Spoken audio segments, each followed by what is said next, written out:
कवीनामुपवस्त्रवस्तवं ज्येष्ठराजं ब्राह्मणं ब्राह्मणस्पन्द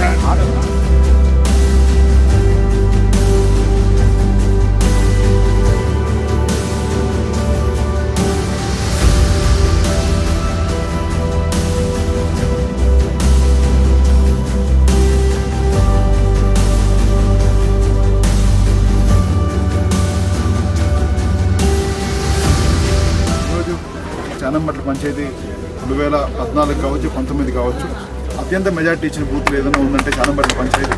రేపు కూడా ఈ పంచాయతీని డెవలప్ చేసే బాధ్యతని స్పష్టంగా తీసుకుంటామని తెలియజేస్తూ కార్యకర్తలందరూ కూడా మాకు అత్యంత ఆప్తులు. వాళ్ళందరితో కూడా ఎప్పుడు ఏ క్షణమైనా ఏ ఇబ్బంది ఉన్నా కూడా నేను కూడా వాళ్ళతో ఉంటానని చెప్పి తెలియజేస్తూ